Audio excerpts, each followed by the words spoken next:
Three, two, one!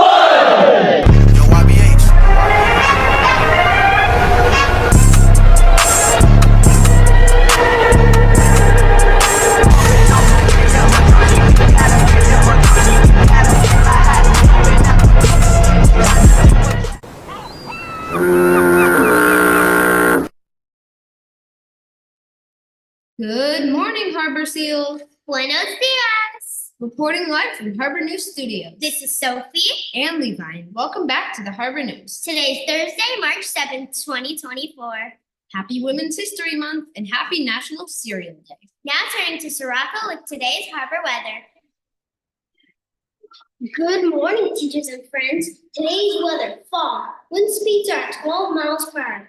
Right now it is 49 degrees Fahrenheit, which is about 9 degrees Celsius.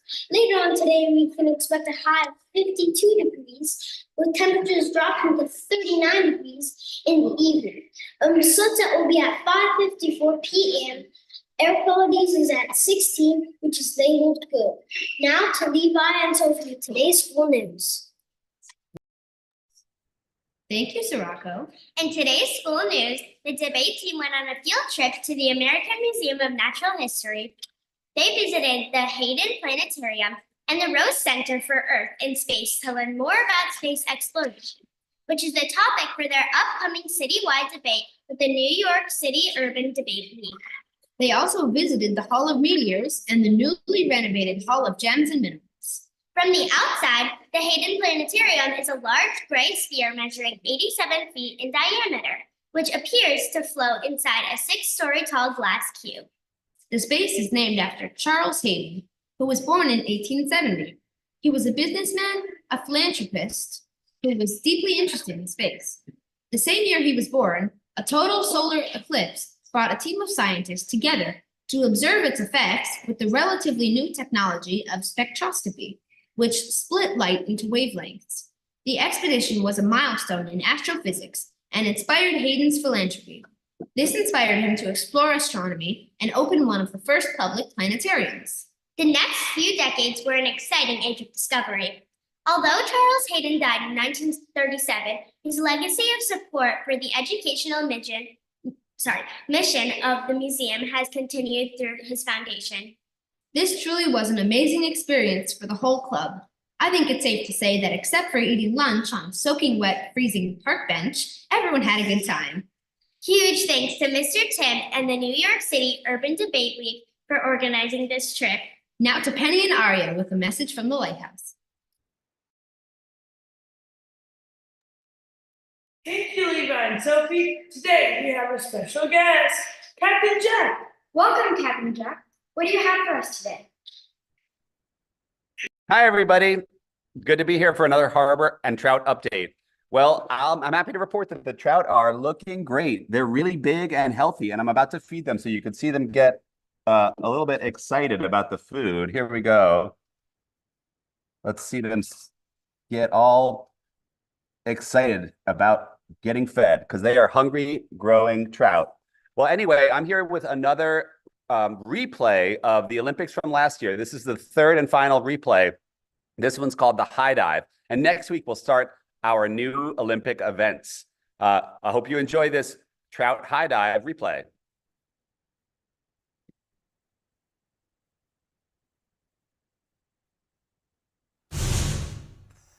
Thank you for tuning in to the Trout Olympics 2023 Event 2 High Dive.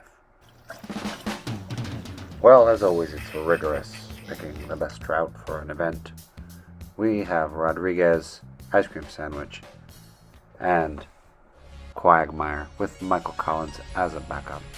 First up, here comes ice cream sandwich. A solid dive, ladies and gentlemen, and a good entry into the water. Minimize splash. This should get a good score.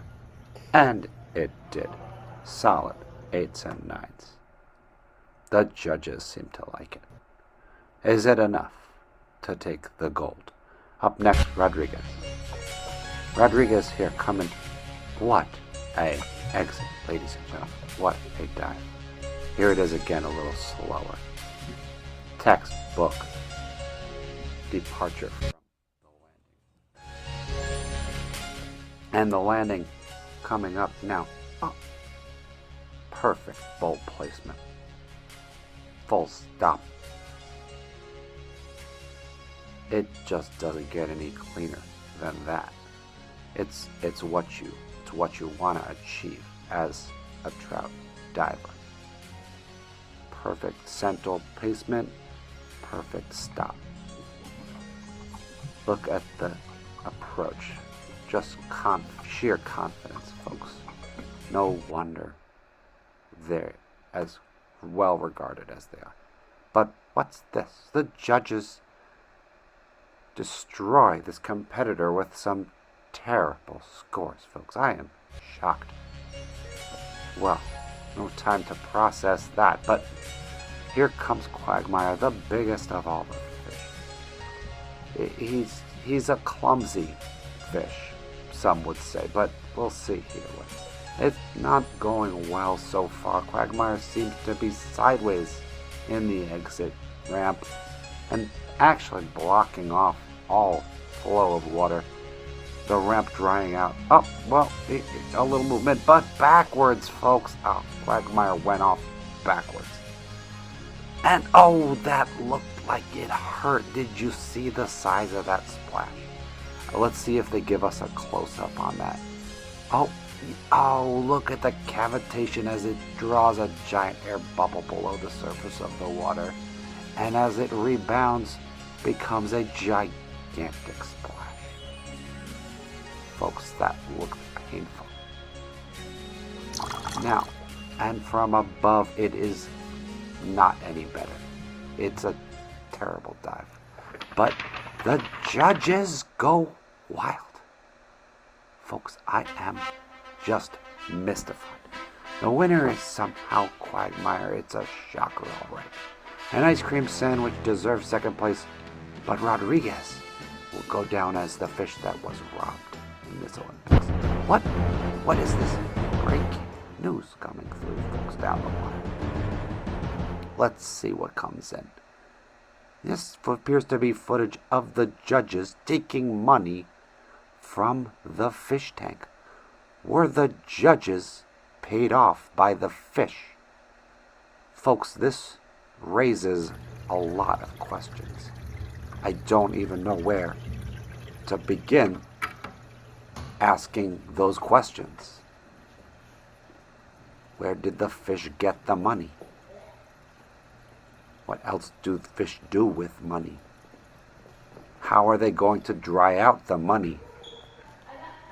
Let's see what he has to say for himself. ¿Cuánto dinero aceptó? $1 ¿Cuántos relojes tiene? All those watches, he does not look innocent to me, folks, but I'm not the judge here. He is. Well, it was another production of Soggy Lunch Bag for you, folks, and thanks to everybody for tuning in, and don't miss the next event, the Olympic Maze. I hope you enjoyed that. That was the one event that was racked with scandal. As you could see, a bribery scandal took over the Olympics. Stay tuned for this year's Olympics coming up soon. And please feel free to volunteer to help me hold the Olympic Games. Thanks, everybody. Have a great day. Go Trout. Thank you for coming today, Captain Jeff. Thank you so much for joining us. I love the video. And now for today's Spanish word of the day. Gracias. Thank you, Aria. In today's and Penny, hola amigos, hello friends. This month we are learning how to say activities and hobbies in Spanish. Today's Spanish word of the day is hablar. In English, hablar significa to speak or to talk. Now let's practice saying this word. Repeat it with us. Hablar, hablar. Muy bien, amigos. Thank you for practicing with us. Now for today's announcements. Attention, everyone. Also, a reminder, Summer Rising applications close on March 25th. This is your chance to participate in academic enrichment programs this summer. The application for K to 8th grade can be found on the New York City Schools website. Attention students. Parent-teacher conferences are on March 14th. Encourage your parents or guardians to sign up. Teachers are so excited to connect with your families. Attention students, there is a whole school field trip to Arbonier Air on March 15th. This field trip is connected to perfect attendance. Remember, you can still be counted as present if you are late. If you are sick, just bring a doctor note. See Miss Lydia for more questions. Attention, everyone. It's time for Miss Miller's Women's History Month question of the day. Last time we asked who was the first Asian American woman elected to statewide office. The answer was Patsy Takemoto Mink. Now for today's question. Who was turned down by 29 medical schools before being accepted as a student, graduated at the head of her class, and became the first licensed woman doctor in the U.S.? A. Elizabeth Blackwell. B. Amelia Earhart. C. Jane Austen. If you think you got the answer right, tell Miss Miller during lunch. Whoever gets it right will earn a prize.